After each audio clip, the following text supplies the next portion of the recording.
Hi, ನಾನು Sandeep from tech in Kannada. ನೋಡ್ತಾ ಇದ್ದಾರೆ ಇವತ್ತು ನಮ್ಮ ಮುಂದೆ ಇನ್ಫಿನಿಕ್ಸ್ ನೋಟ್ 7 ಫೋನ್ ಇರುವಂಥದ್ದು. ಇನ್ಫಿನಿಕ್ಸ್ಗೆ ಇದೊಂದು ಸ್ಪೆಷಲ್ ಫೋನ್ ಆಗಿರುವಂಥದ್ದು. ಏನಕ್ಕೆ ಅಂತ ಅಂದರೆ ಮೊದಲ ಬಾರಿಗೆ ಮೀಡಿಯಾಟೆಕ್ ಎಂದು ಹೀಲಿಯೋ ಜಿ ಸೀರೀಸ್ ಪ್ರೊಸೆಸರ್ನ ಇದರಲ್ಲಿ ಹಾಕಿರುವಂಥದ್ದು. ನಾನು ಈ ಒಂದು ವಿಡಿಯೋ ಮಾಡೋ ಟೈಮಲ್ಲಿ ಈ ಒಂದು ಫೋನ್ನ ಬೆಲೆ ಇನ್ನೂ ರಿವೀಲ್ ಆಗಿಲ್ಲ. ನನಗನ್ನಿಸ್ದಂಗೆ ಈ ಒಂದು ಫೋನ್ 10,000 ರೇಂಜಲ್ಲಿ ಲಾಂಚ್ ಆಗಬಹುದಾ ಅಂತ ನೋಡೋಣ. ಡಿಸ್ಕ್ರಿಪ್ಷನ್ ಹಾಕ್ತೀನಿ ಎಷ್ಟು ಲಾಂಚ್ ಆಗುತ್ತೆ ಅಂತ. ಸೊ ಈ ಒಂದು ಫೋನ್ ಅನ್ಬಾಕ್ಸ್ ಮಾಡ್ತಾ ಇದ್ದೀನಿ, ರಿವ್ಯೂ ಮಾಡ್ತಾ ಇದ್ದೀನಿ, ಏನು ಚೆನ್ನಾಗಿದೆ ಏನು ಚೆನ್ನಾಗಿಲ್ಲ. ಈ ಒಂದು ಫೋನನ್ನು ಆ ಒಂದು ಪರ್ಟಿಕ್ಯುಲರ್ ಪ್ರೈಸ್ ರೇಂಜಲ್ಲಿ ಪರ್ಚೇಸ್ ಮಾಡ್ಬೋದಾ, ಇದ್ರ ಬಗ್ಗೆ ಕಂಪ್ಲೀಟ್ ಡೀಟೇಲ್ ತಿಳಿಸ್ಕೊಡ್ತಾ ಇದ್ದೀನಿ. ಅದಕ್ಕಿಂತ ಮುಂಚೆ ನೀವು ನಮ್ಮ tech in Kannada YouTube channel subscribe ಮಾಡ್ಕೊಂಡಿಲ್ಲ ಅಂತ ಅಂದರೆ ಇಲ್ಲಿ ಸಬ್ಸ್ಕ್ರೈಬ್ ಮಾಡ್ಕೊಳ್ಳಿ ಮತ್ತು ಬೆಲ್ ಐಕಾನ್ ಕೂಡ ಕ್ಲಿಕ್ ಮಾಡ್ಬೋದು. ಮೊದಲದಾಗಿ ಈ ಒಂದು ಫೋನನ್ನು ಅನ್ಬಾಕ್ಸ್ ಮಾಡೋಣ. ನೋಡ್ತಾ ಇದ್ರೆ ಈ ಒಂದು ಫೋನ್ ನಿಮಗೆ ಈ ರೀತಿ ಕಾಣಿಸ್ತಿರುವಂಥದ್ದು. ಇನ್ಫಿನಿಕ್ಸ್ ಎಂದು ಪ್ರತಿಯೊಂದು ಬಾಕ್ಸು ಸಹ ಲಿಟ್ರಲಿ ಹಿಂಗೆ ಇರುತ್ತೆ, ಏನು ಚೇಂಜ್ ಮಾಡಲ್ಲ ಅವರು. ಈ ಒಂದು ಬಾಕ್ಸನ್ನು ಓಪನ್ ಮಾಡಿದ ತಕ್ಷಣ ಗಮನಿಸ್ತಾ ಇದ್ರೆ ನಮಗೆ ಡೈರೆಕ್ಟಾಗಿ ಒಂದು ಫೋನ್ ಸಿಗ್ತಾ ಇರುವಂಥದ್ದು. ಈ ಒಂದು ಫೋನನ್ನು ಪಕ್ಕಕ್ಕಿಟ್ಟು ಬೇರೆ ಏನೆಲ್ಲ ಇದೆ ಅಂತ ಚೆಕ್ ಮಾಡೋದಾದರೆ ಗಮನಿಸ್ತಾ ಇದ್ರೆ ಈ ಒಂದು ಬಾಕ್ಸ್ನ ಕೆಳಗಡೆ ನಿಮಗೆ 18 ವ್ಯಾಟ್ನ ಫಾಸ್ಟ್ ಚಾರ್ಜಿಂಗ್ ಅಡಾಪ್ಟರ್ನ ಬಾಕ್ಸ್ ಒಳಗೆ ನೀಡಿದರೆ ಒಂದು ಒಳ್ಳೆಯ ವಿಷಯ. ಹೌದು, ಇದು 18 ವ್ಯಾಟ್ ಸಪೋರ್ಟ್ ಮಾಡುತ್ತೆ.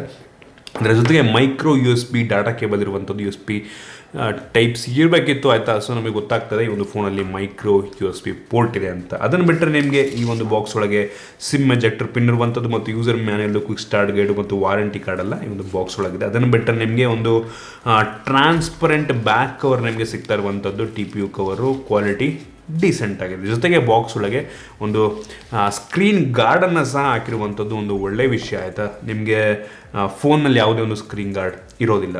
ಇನ್ನು ಒಂದು ಫೋನಿಗೆ ಬಂತು ಅಂತಂದರೆ ಗಮನಿಸ್ತಾ ಇದ್ರೆ ಒಂದು ಫೋನ್ ನಿಮಗೆ ಈ ರೀತಿ ನೋಡ್ಸಿಕ್ತಾ ಇರುವಂಥದ್ದು. ಫಸ್ಟ್ ಲುಕ್ಕಲ್ಲಿ ಹಿಂದ್ಗಡೆಯಿಂದ ಪ್ರೀಮಿಯಂ ಅಂತ ನನಗೆ ಅನ್ನಿಸ್ತಾ ಇರುವಂಥದ್ದು. ಇನ್ನು ಫೈನಲಿ ಗಮನಿಸ್ತಾ ಇದ್ರೆ ಈ ಒಂದು ಬಾಕ್ಸ್ ಒಳಗಿರುವಂಥ ಕಂಪ್ಲೀಟ್ ಎಕ್ಸಸರೀಸ್ಗಳನ್ನು. ಇನ್ನು ಮೊದಲನೇದಾಗಿ ಈ ಒಂದು ಫೋನ್ನ ಡಿಸೈನ್ ಮತ್ತು ಬಿಲ್ಡ್ ಕ್ವಾಲಿಟಿ ಬಗ್ಗೆ ಮಾತನಾಡಬೇಕು ಅಂತಂದರೆ ಈ ಒಂದು ಫೋನಿಗೆ ಒಂದು ವೆಯ್ಟ್ ಇದೆ, ಆಯಿತಾ. ಒಂದು ಪ್ರೀಮಿಯಂ ರೀತಿಯಲ್ಲೇ ಅನಿಸುತ್ತೆ. ಅಂದರೆ ಈ ಪ್ರೈಸ್ ರೇಂಜಿಗೆ ಒಂದು ಒಳ್ಳೆಯ ಪ್ರೀಮಿಯಂ ಫೋನ್ ಅಂತ ನನಗೆ ಅನ್ನಿಸ್ತಾ ಇರುವಂಥದ್ದು. ಮುಂದಕ್ಕೆ ಬಂತು ಅಂದರೆ ಗಮನಿಸ್ತಾ ಇದ್ರೆ ಫುಲ್ ಸ್ಕ್ರೀನ್ ಡಿಸ್ಪ್ಲೇ ಸಿಗ್ತಾ ಇರುವಂಥದ್ದು.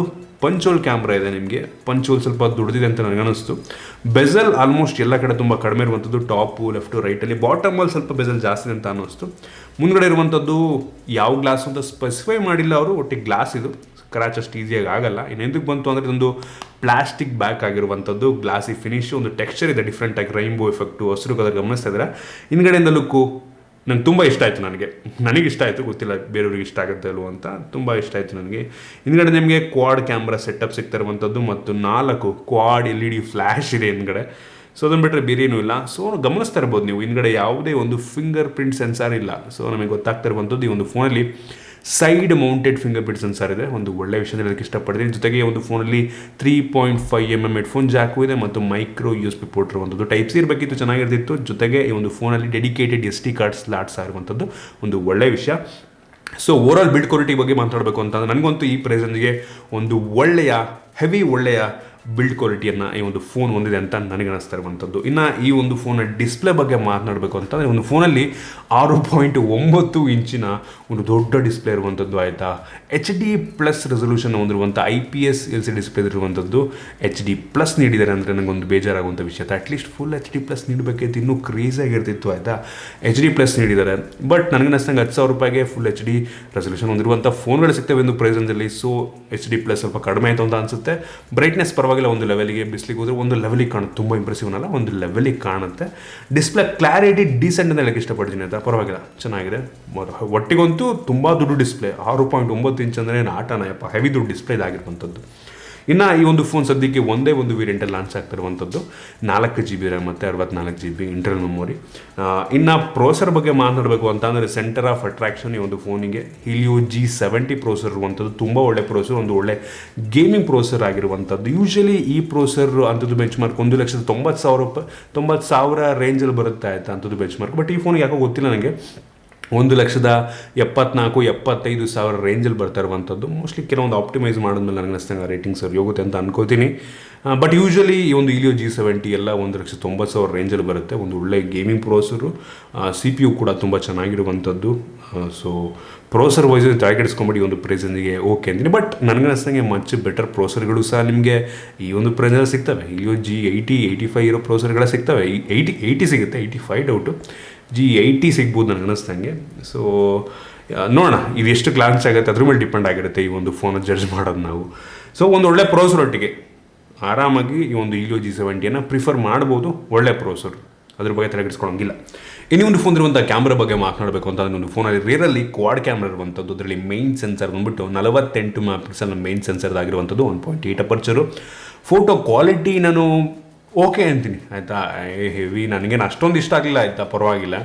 ಬಟ್ ಲೋ ಲೈಟಲ್ಲಿ ಸ್ವಲ್ಪ ಸ್ಟ್ರಗಲ್ ಮಾಡಿದೆ ಅಂತ ಅನ್ನಿಸ್ತು ನನಗೆ. ಡೀಟೇಲಿಂಗ್ ನಂಗೆ ಅಷ್ಟೊಂದಿಲ್ಲ, 48 ಮೆಗಾ ಪಿಕ್ಸೆಲ್ ಆದ್ರೂ ಅಷ್ಟೊಂದು ಡೀಟೇಲ್ಸ್ ಇಲ್ಲ ಅಂತ ನನಗೆ ಅನ್ನಿಸ್ತು. ಡೇ ಲೈಟಲ್ಲಿ ಪರವಾಗಿಲ್ಲ ಆಯಿತಾ, ಬಟ್ ಸ್ವಲ್ಪ ಲೋ ಲೈಟ್ ಇದ್ದರೆ ಕಲರ್ಸ್ ಎಲ್ಲ ಏನೋ ಒಂಥರ ನನಗೇನೋ ಅಷ್ಟೊಂದು ಪ್ರಾಪರ್ ಆಗಿದೆ ಕಲರ್ಸ್ ಅಂತ ನನಗೆ ಅನ್ನಿಸ್ಲಿಲ್ಲ ಆಯಿತಾ. ಓಕೆ, ಈ ಫೋನ್ ಮಾಡಿರೋದೇ ನನಗೆ ಅನ್ನಿಸ್ದಂಗೆ ಪರ್ಫಾರ್ಮೆನ್ಸಿಗೋಸ್ಕರ, ಕ್ಯಾಮ್ರಾ ಓರಿಯೆಂಟೆಡ್ ಫೋನ್ ಅಂತೂ ಅಲ್ಲ ಇವ್ರದ್ದು.